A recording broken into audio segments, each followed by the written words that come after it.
디모데후서 4장 6절에서 8절 말씀입니다. 함께 한 목소리로 합독하도록 하겠습니다. 전제와 같이 내가 벌써 구워지고 나의 떠날 시각이 가까웠도다. 나는 선한 싸움을 싸우고 나의 달려갈 길을 마치고 믿음을 지켰으니 이제 후로는 나를 위하여 의의 멸관이 예비되었으므로 주 곧 의로우신 재판장이 그날에 내게 주실 것이며 내게만 아니라 주의 나타나심을 사모하는 모든 자에게 도니라.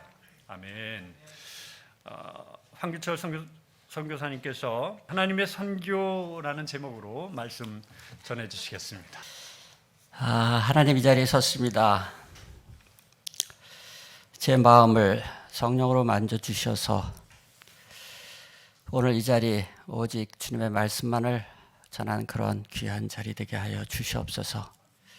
성령님 임하여 주셨고 제 마음을 만져주셨고 제 입술을 만져주셔서 오늘 말씀에 오직 주님만이 나타나는 그런 귀한 시간 되게 하여 주시옵소서.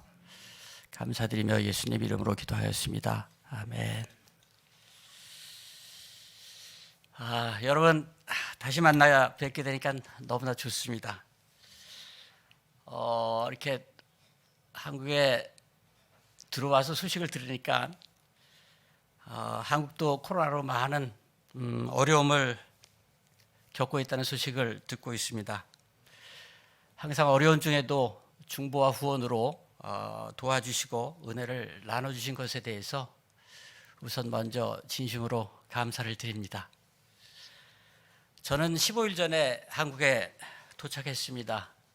2주간 자가격리를 끝내고 이제 PCR 검사를 2번이나 받고 음성 판정을 받고 아주 깨끗한 몸으로 이 보혈로 씻은 것 같은 그런 모습으로 주 앞에 여러분 앞에 이렇게 섰습니다. 설교 요청을 받고 굉장히 많이 망설이다가 수락을 했습니다. 이 자리에 섰지만 사실상 좀 두렵고 떨리기도 하고 또 이 자리가 여러분들과 함께하는 이 자리가 정말 은혜의 자리가 될 걸로 믿고 있습니다. 캄보디아는 최근에 갑자기 코로나가 번지기 시작해서요. 대단히 어려운 상황에 있습니다.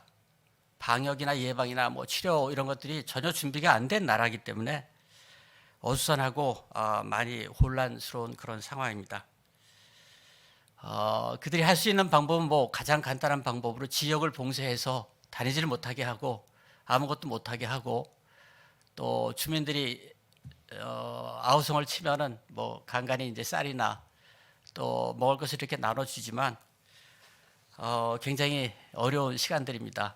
어쩔 수 없이 이동을 못하기 때문에 매립장에서 행해지던 모든 사역들, 교회 사역이라든가 학교 사역, 또 진료 사역, 구제 사역 이런 것들이 잠시 중단이 되었지만 통제가 되지 않음에도 불구하고 저희 팀들이 지난주에 가서 특별 허가를 받고 지난주에 가서 쌀도 나눠주고 또 마스크도 나눠주고 또 양식도 나눠주고 하면서 우리가 맡은 사역의 일들을 계속 감당을 하고 있습니다.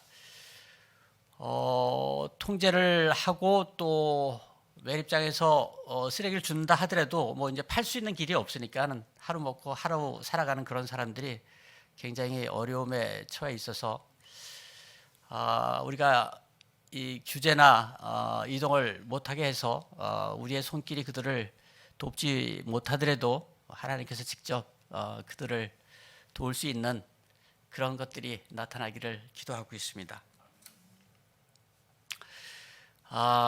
저희 매립장 마을은 참 놀라게 변화가 되고 있습니다. 작년에 큰 홍수를 맞이했음에도 불구하고 많은 변화가 되고 있습니다. 매립장 주민들은 홍수가 났을 때 그 침수를 피해서 쓰레기산으로 다 도피를 했었고요. 또 쓰레기를 줍지도 팔지도 못해서 생계에 많은 어려움을 겪고 있었습니다. 그때도 저희가 스티로폴로 만든 엉성한 배를 타고 들어가서 많은 은혜를 나눴습니다. 그들이 먹을 수 있는 쌀도 주고 또 말씀도 전하고 또 올라가서 또 구제 사역도 하고 의료 사역도 하고, 아마 그때 그들이 평상시에도 그러한 나름도 있었고 또 구제도 있었지만 그 시간에 그들이 받았던 아마 큰 은혜와 감동이 있었던 것 같습니다. 홍수가 끝나고 피해 복구가 끝나고 다시 사역이 시작이 됐을 때 전과 달리 학생들도 굉장히 많이 오고요.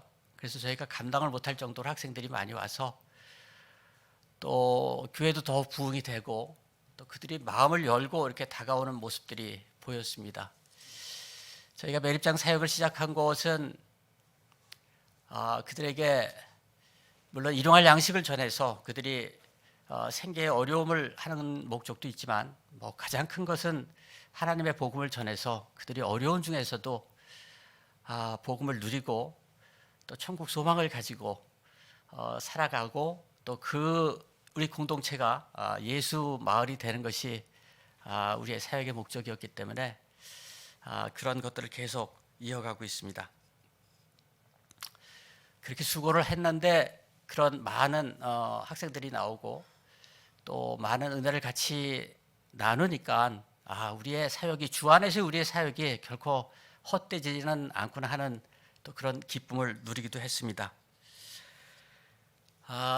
이번 나오기 전에 그 매립장 청소년들은 저희가 지금 하고 있는 학교는 초등학교까지 이렇게 받고 있는데 물론 거기는 나이가 된다고 해서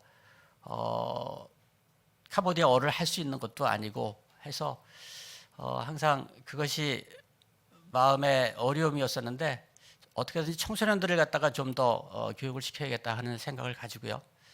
청소년들이 함께 할 수 있는, 청소년들이 학교에 나오고 싶어도 부모들이 못 나가게 하니까 청소년들이 쓰레기를 주워서 그것이 가게에 도움이 돼야지 살아갈 수 있는 그런 형편이기 때문에 청소년들이 어떻게 하든지 학교에 나와서 복음도 듣고 또 일도 하고 또 그 일을 통해서 얻어지는 수입이 있으면은 또 가게에 또 보탬도 되고 이런 것들을 계획을 해서 저희가 도시에서 수입을 만들 수 있는 수경 재배를 가리키기 위해서 아주 굉장히 큰 비닐하우스를 짓고 그 안에 내부 시설을 하던 중에 코로나가 번져가지고 중단을 하고 잠시 나와 있는데 돌아가면은 코로나가 안정이 되면 계속 청소년 사역을 위해서 많은 것들을 할까 계획을 하고 있습니다. 이렇게 되면은 지금 학교 시스템이 4학년서부터 청소년까지 이제 커버를 할 수 있게끔 되고 그다음에 교회는 또 교회 나름대로 매립장에 있는 주민들을 갖다 또 섬길 수 있게 돼서 우리가 계획하고 있는 그 마을이 예수의 마을로 되는데 더 가까이 다가갈 수 있겠다 하는 생각을 하고 있습니다. 그러나 아직도 부족한 것이 많이 있습니다. 또 감당해야 될 일도 많이 있고요.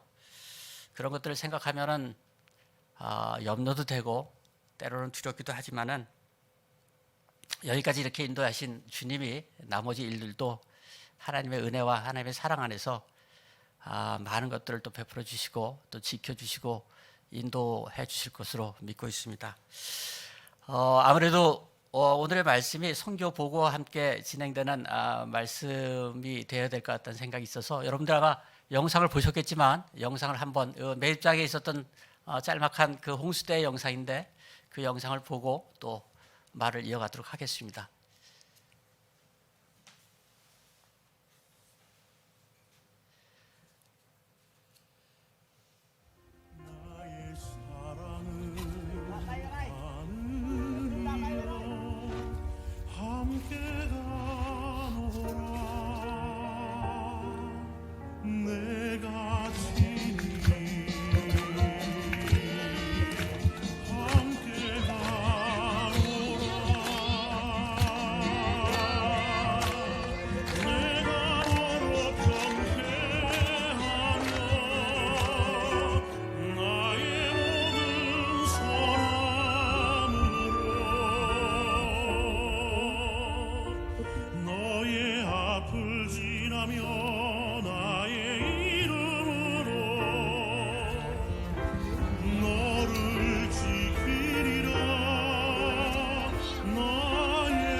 내가 너를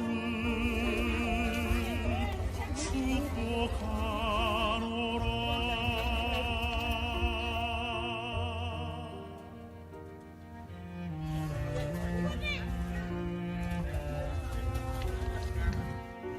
Thầy của anh Châu mà xin nữa.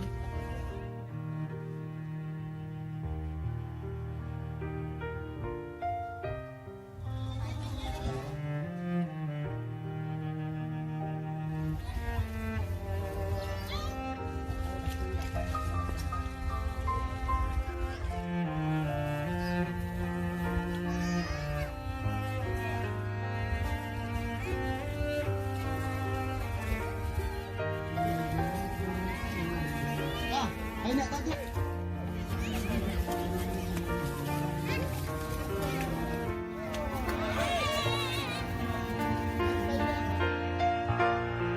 내가 너로 평쾌하며 나의 모든 소망으로 너의 앞을 지나며 나의 이름으로 너를 지키리라. 나의 은총을 입으니여 나의 사랑을 아느니여 내가 너를 축복하노라.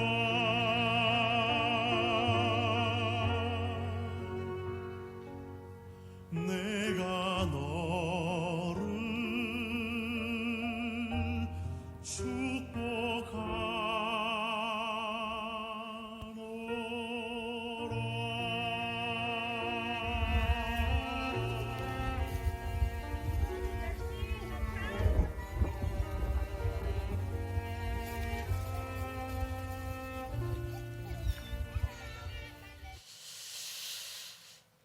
여러분, 오늘은 하나님이 직접 그분의 선교를 하신다는 것을 말하려고 합니다. 저희 삶 속에 나타나셨던 하나님의 선교를 말하지만 아마 이 모습들이 저에게만 국한된 것이 아니고 여러분 모두에게 동일하게 하나님이 직접 하시는 선교가 나타나고 또 나타날 것이라고 이야기하고 싶습니다. 이것이 신학적으로는 하나님의 선교라고 말하고 있습니다. 다시 말해 하나님은 교회와 교인들을 사용하시어 그분의 선교를 직접 하신다는 것입니다. 교회나 교인이 하는 것이 아니고 하나님이 계획하시고 하나님이 우리를 사용하신다는 것입니다. 여러분 믿어지나요? 너무 추상적인 말이라고 생각하시지는 않나요? 우리는 선교를 할 때 우리가 계획을 하고 우리가 원하는 모습으로 하고 있지는 않나요? 아마 대부분의 사람들이 그렇게 하고 있으며 저도 사실 그렇게 시작을 했다고 생각을 합니다. 그런 저희를 사용하시는 하나님이 하시는 일을 우리 성격 가운데 나타내시고 결국 그분은 그분의 일을 하시는 것을 저는 보았습니다.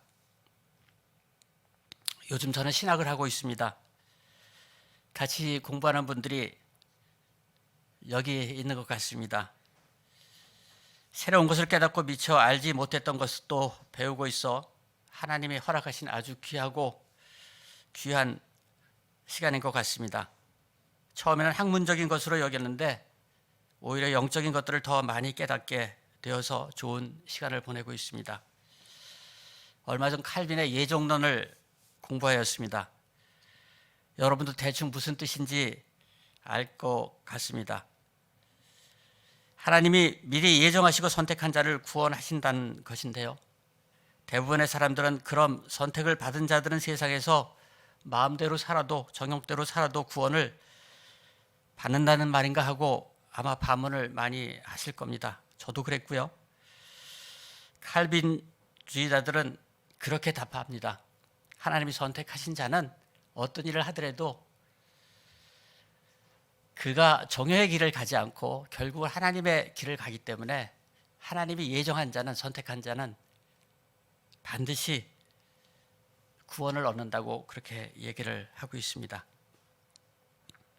저는 어려서부터 가난하고 고통받는 사람들을 보면 마음이 아주 많이 아팠습니다. 또 어려서부터 신기한 영적 체험도 많이 했습니다. 어려서의 크고 작은 사고, 그리고 커서 겪었던 여러 삶의 사건 속에서 누군가의 보호를 받고 사는 것을 많이 느끼곤 하였습니다. 그때는 잘 몰랐는데 이제 뒤늦게 돌아보면서 그 모든 것이 하나님이 하셨고 나의 생각까지도 하나님이 주장하신다는 것을 깨닫게 되었습니다. 세상 삶이 우리의 생각대로 사라지지 않는다는 것은 아마 여기에 계신 여러분들이 이미 경험을 하셔서 아마 알고 계시리라고 생각을 합니다. 그러나 그 내 마음대로 되지 않는 그 삶까지도 하나님께서 주장하시고 그렇게 인도하셨다고 저는 믿고 있습니다. 학교 생활을 마치고 사회에 발을 들여 놓으면서 정신없이 살았습니다. 그러나 항상 마음에 꿈꾸던 선교적인 삶을 살기 위해 남들이 최고의 직장이라고 여겼던 그런 자리를 그만두고 사업을 시작하게 되었습니다. 저는 2008년 캄보디아 환경 개선을 돕기 위해서 한국 정부 대표단과 함께 캄보디아에 가게 되었습니다. 그리고 그 당시에 매립장을 보았을 때 정말 그 매립장의 어려운 모습들, 정말 살기 어려운 그런 모습들을 보고 어떻게 하면 이들을 도울 수 있는지를 생각하게 되었고요. 매립장이 더럽고 냄새나는 환경을 개선하는 것으로 하나님의 창조 세계를 다시 회복시킬 수 있다고 하는 또 나름대로의 자부심도 느끼면서 또 그 환경 사업을 통해서 얻어진 수익을 가지고 어려운 사람을 돕겠다고 하는 마음으로 매립장 사역을 시작하게 됐습니다. 참으로 어렵고 힘든 일이었지만 준비 중에 이미 하나님께서 준비하고 계시다는 기적과 같은 많은 사건들을 경험하게 되었고요. 어렵게 모든 허가를 받고 매립장 환경을 개선하는 그 일을 시작을 하였습니다. 매립장에 가스 발전소도 짓고 그 매립장 가스 발전소를 가동하려고 했을 때 제 계획과는 달리 여러 가지 캄보디아 정부하고 정치적인 시비들이 일어나서 결국은 그 일을 하지 못하게 되었습니다. 엄청난 손실을 가져왔고 또 제 개인적으로는 엄청난 좌절이 되는 그런 시간이었습니다.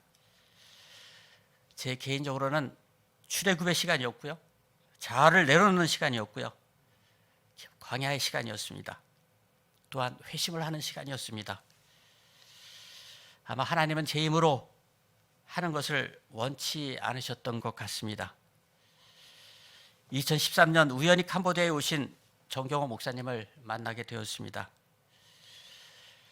지금까지 이곳을 지킬 수 있었던 것은 그 정경호 목사님과의 만남이 아니었을까, 하나님께서 만들어주신 정경호 목사님과의 만남이 아니었을까 생각을 자주 합니다.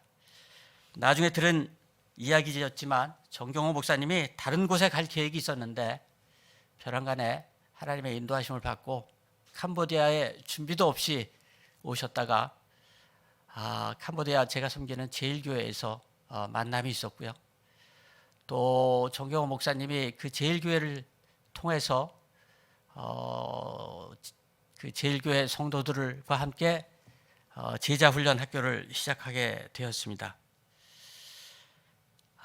그 일들을 위해서 저희가 생각하는 것은 하나님은 참 우리가 알지 못하는 계획을 오래전서부터 각각의 개인들을 통해서 계획을 하시는 것 같다는 생각을 많이 하고 있습니다.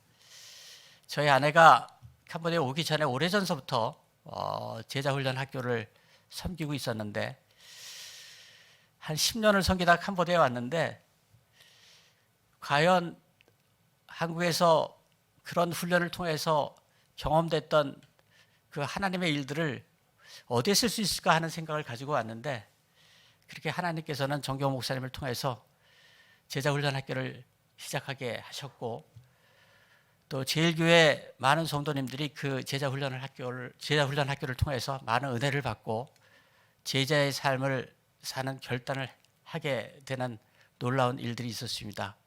그 일을 계기로 또 은혜교회에서도 많은 청년들이 캄보디아에 지속적으로 오면서 또 캄보디아를 위해서 기도를 하고 또 복음을 위해서 중보하고 후원하는 그런 것들이 지금까지 이어지고 있다고 생각을 합니다. 이러한 일들이 지금까지의 일들로 끝나는 것이 아니고 앞으로도 하나님께서 계획한 모든 것들이 이 은혜교회와 또 캄보디아 매립장을 통해서 놀라운 일들을 하시지 않을까 하는 믿음을 가지고 바라보고 있습니다. 그리고 하나님은 하나님의 사람들을 보내서 많은 일들을 하시게 하였습니다. 하나님의 방법으로 새 일을 하게 하셨습니다. 매립장이 처음 계획했던 일이 아닌 하나님의 일들이 세워지기 시작하였습니다. 조그만 교회로 시작하는 듯 하였지만은 필요한 사람들을 보내시고 재정을 부어주시고 학교가 세워지시고 진료소가 세워지고 또 아이들과 주민들을 먹일 많은 것들을 하게 하셨습니다. 캄보디아에서 지내온 지난 13년간의 이야기입니다.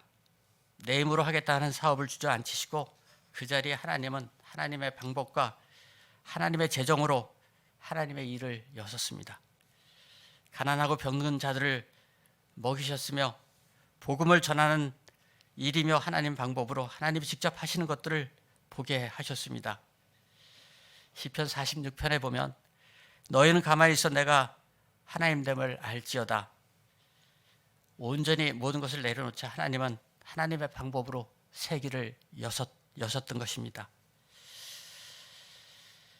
이사야 45장은 또 말을 합니다. 내가 너보다 앞서가서 험한 곳을 평탄케 하며 논문을 쳐서 부수며 쇠빗장을 꺾고 내게 흑암 중에 보호와 은밀한 곳에 숨겨진 재물을 주어 내 이름을 부르는 자마다 나 여호와 이스라엘의 하나님임을 알게 하리라. 캄보디아에 올 때 제게 처음 주셨던 말씀이었습니다. 사실 이 말씀을 처음 들었을 때 무슨 말인지를 알지 못하고 무슨 말인지를 깨닫지 못하였지만 캄보디아에 지나는 여러 시간들을 통해서 하나님이 이 말씀을 왜 주셨는지를 마음속 깊이 새기고 있습니다. 나의 힘으로 할 수 있는 것이 아무것도 없다는 것을 알게 하셨고요. 내가 알 수 있는 것도 아무것도 없다는 것을 깨닫게 하셨습니다. 내 삶 속에 직접 일하시는 하나님의 선교를 바라보게 하셨습니다. 여러분들 아시는 것처럼 저희 사역 현장은 캄보디아 프놈펜에 속해 있는 당까오라고 하는 매립장입니다. 프놈펜 시내에 모든 쓰레기가 하루에 4,000톤씩 쓰레기 차로 한 500대 분량의 쓰레기가 들어오는 곳입니다. 주변에는 약 500가구 한 2,000명의 사람들이 살아가고 있고요. 스러운 쓰레기를 주워 살아가고 있습니다. 비위생 매립장이기 때문에 냄새와 또 먼지, 더러운 물들이 항상 질퍽한 그런 아주 열악한 곳입니다. 온 가족의 쓰레기를 줍지 않으면 살 수 없는 그런 곳입니다. 어린 아이들도 쓰레기를 줍고 있습니다. 주로 낮에는 어른들이 쓰레기를 줍고 저녁에는 어린 아이 청소년들이 쓰레기를 줍고 있습니다. 삶이 어렵다 보니 많은 사람들이 알코올과 마약을 하고 있으며 아이들에게는 외상과 피부병으로 일상이 어려움을 겪고 있는 그런 곳입니다. 일부 학생들이 일반 학교를 다니려고 하지만 학생들이 왕따를 시켜서 결국은 학교를 다니지 못하게 되고 결국 포기를 하게 됩니다.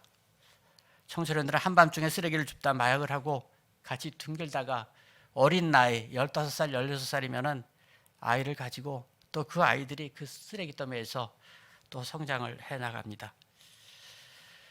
사역을 처음 시작할 때에는 매립장 뚝방에 텐트를 치고 아이들을 불러 먹이고 돌보았지만 또 의료 사역은 쓰레기를 줍는 사람들 곁으로 다가가서 치료를 하였습니다.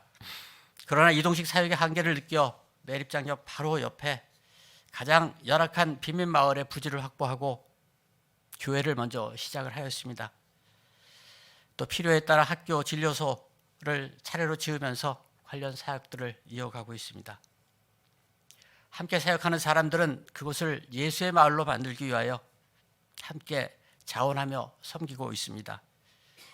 우리 모두는 이곳을 부르심의 장소로 믿고 있습니다. 하나님이 보내셨다고 믿고 있습니다.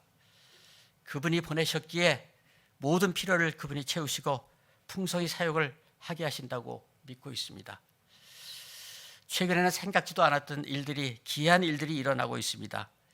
정치적 시비로 10년간 중단되었던 그 사업이 매립장 환경을 다급히 개선하지 않으면 안 되는 그런 상황으로 변화하게 돼서 캄보디아 정부에서 도움을 요청하고 있습니다.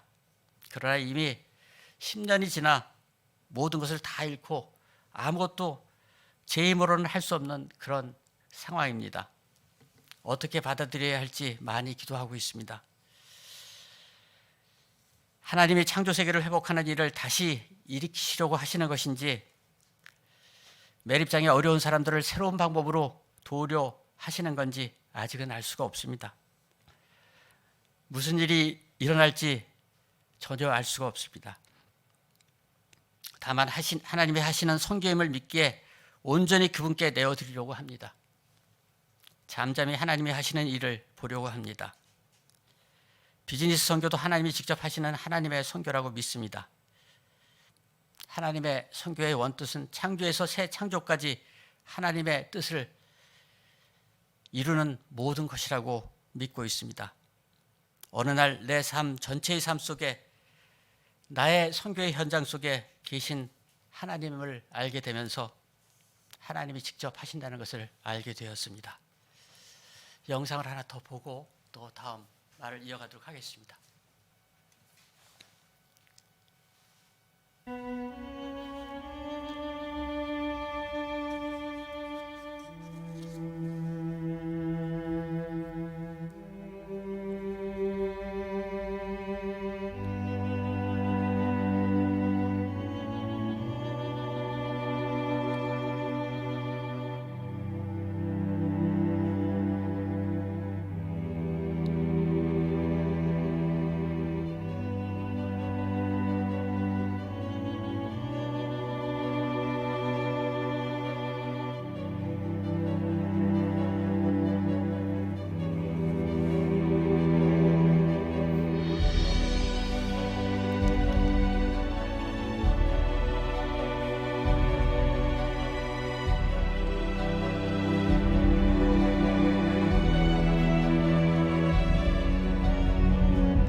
여러분, 우리 팀 안에는 참으로 다양한 많은 분들이 있습니다.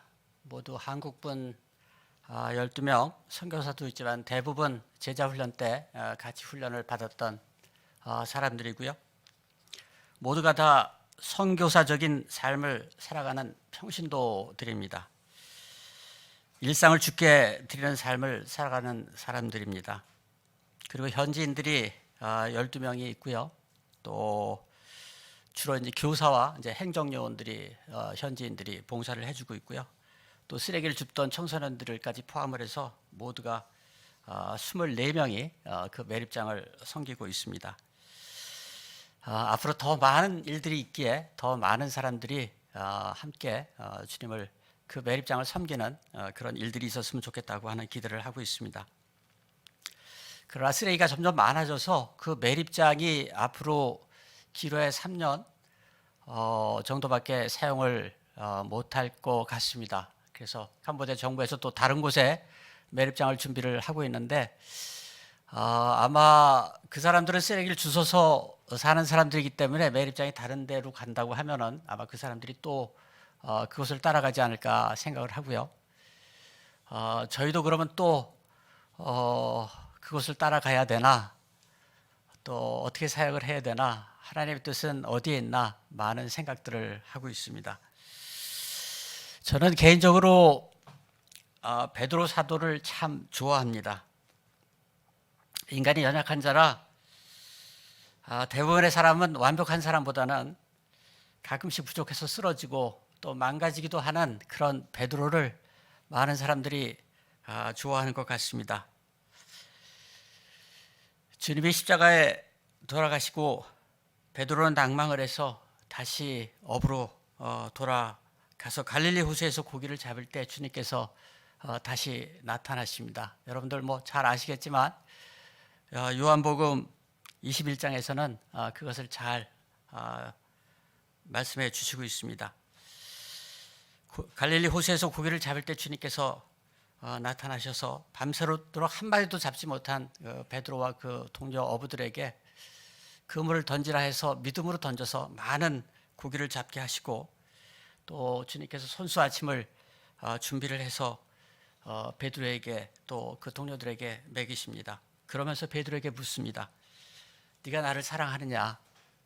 네가 나를 사랑하느냐? 네가 나를 진정 사랑하느냐? 그렇게 묻습니다. 베드로가 답변을 하죠. 주님, 내가 주님을 사랑하는지 주님은 잘 아십니다. 내가 주님을 사랑하는지 주님은 잘 아십니다.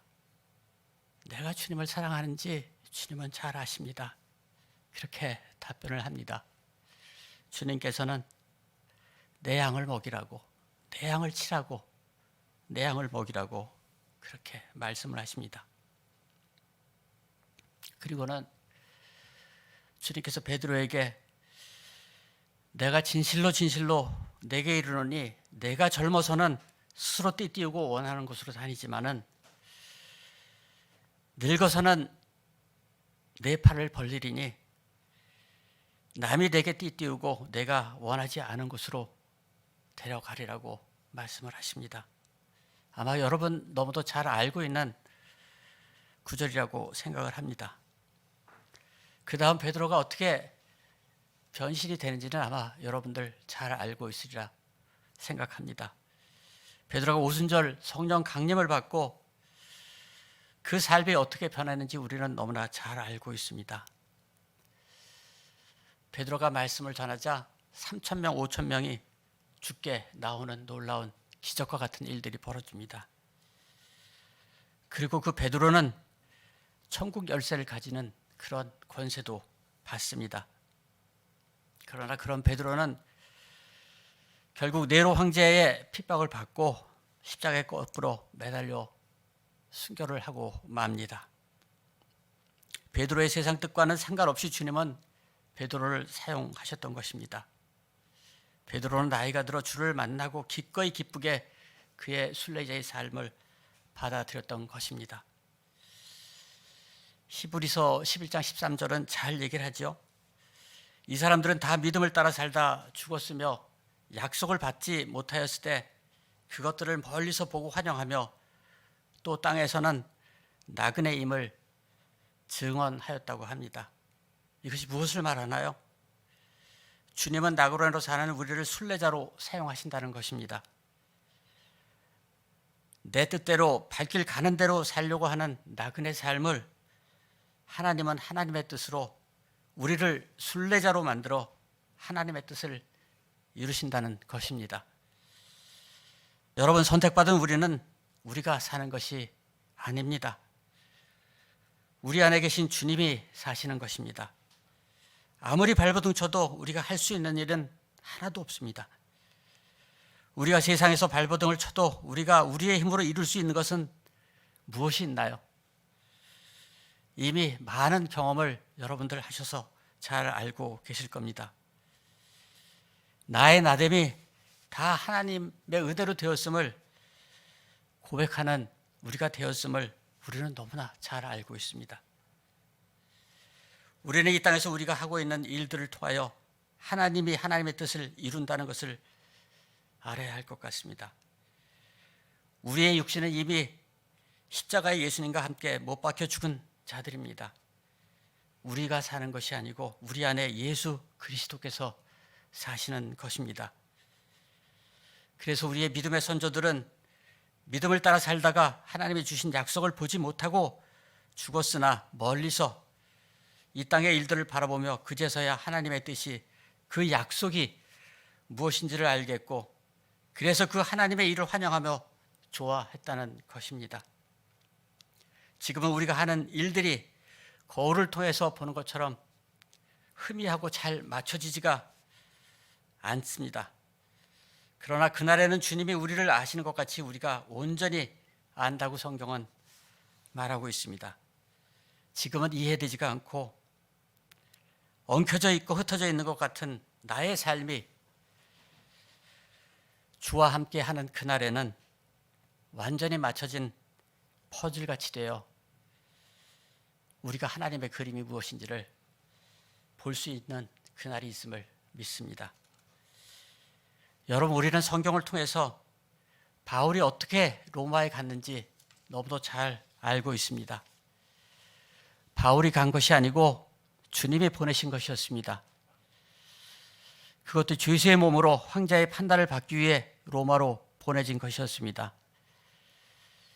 주님은 이미 기독교를 로마 제국의 국교로 받아들이게 할 계획을 가지고 있으셨던 것입니다. 그리고 극심한 네로 황제의 핍박을 받고 결국은 바울도 베드로와 같이 참수형을 당합니다. 베드로는 십자가에 거꾸로 매달려 죽었지만 바울은 목이 잘려 죽은 것이었습니다. 이것이 64년도에 일어난 일이니 그 후 300년이 지나서 300년이 지나 로마 제국은 기독교를 국교로 받아들이는 놀라운 일들이 일어나게 됩니다. 예수님이 십자가에 죽으시기 전에 말씀하신 한 알의 밀알이 땅에 떨어져 죽지 아니하면 한 알 그대로이지만 죽으면 많은 열매를 맺는다고 하셨습니다. 바울은 한 알의 밀알이 되어 죽은 것입니다. 하나님은 바울을 그렇게 사용하셨던 것입니다. 바울은 죽고 주님 앞에 그것을 보고 그래서 나를 부르셨구나 하면서 아마 그 일을 환영하며 기뻐하지 않았나 생각을 해봅니다. 여러분, 바울이 선교의 모든 여정을 마치고 마지막으로 남긴 서신이 디모데의 후서임을 여러분은 잘 알고 있을 것입니다. 우리가 오늘의 성경 구절을 읽었던 것처럼 전제와 같이 내가 벌써 부어지고 나의 떠날 시간이 가까이 왔노라. 나는 선한 싸움 다 싸우고 나의 달려갈 길을 마치고 믿음을 지켰으니 의의 면류관이 예비되었으리라. 여러분, 우리의 일상이 우리의 전체의 삶이 주님 앞에 전제처럼 부어지기를 소원합니다.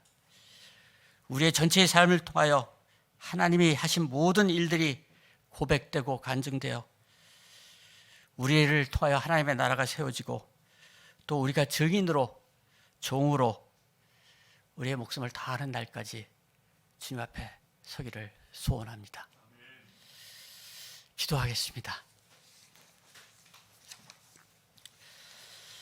아버지 하나님, 아버지 하나님의 사랑을 전하였습니다. 아버지 하나님의 은혜를 전하였습니다. 아버지 하나님이 행하셨던 모든 것을 전하였습니다. 물이 바다 덮음같이 하나님의 영광을 인정함이 온 세상에 가득할 때까지 달려가는 우리 모두가 될 수 있도록 우리와 함께 하여 주시고 우리를 인도하여 주시고 우리를 지켜 주시옵소서. 감사드리며 모든 말씀 주 예수 그리스도 이름으로 기도드렸사옵나이다. 아멘. 감사합니다.